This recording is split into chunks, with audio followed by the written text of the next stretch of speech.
Good afternoon, everyone. I'm at Mr. James' residence. So, Mr. James, what has taken place here today? Oh, well, the storm come and blow down everything, you know. Yes. Everything. Mm-hmm. Flat, Flat.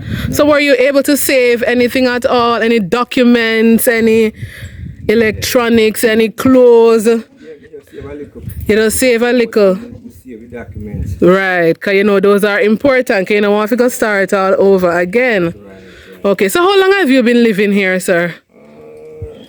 Around 12 years. Around 12 years. 12 years. Okay. And are you able to give me an estimate of how much this house would cost to rebuild, or how much valuables you have lost? Just a rough estimate.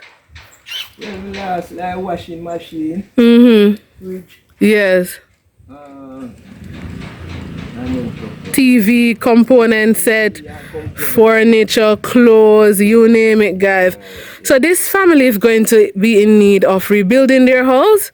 So if you're able to make any contributions or donations to this family, they would greatly appreciate it.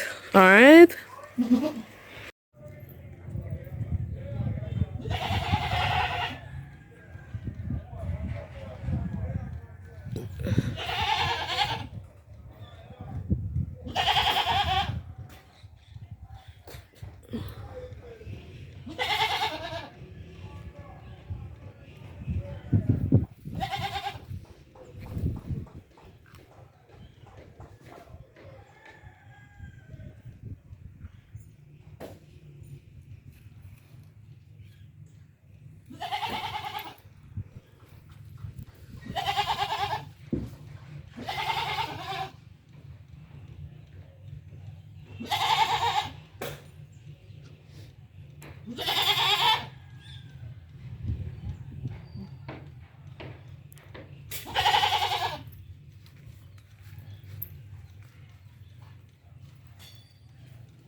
That white house that we're looking at over there.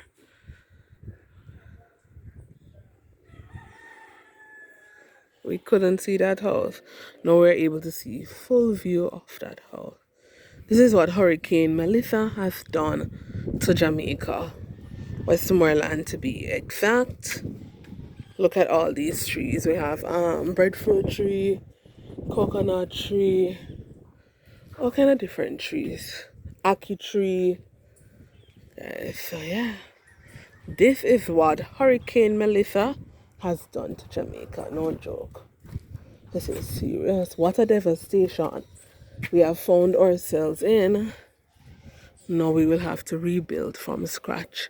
Many of the houses here in Westmoreland are board houses, and the board structures, of course, are easily taken by the wind, and so many residents have lost their homes due to Hurricane Melissa. As a matter of fact, 90% of board homes or wooden houses are down. And when I say down, I mean down. It's down. Alright, guys. So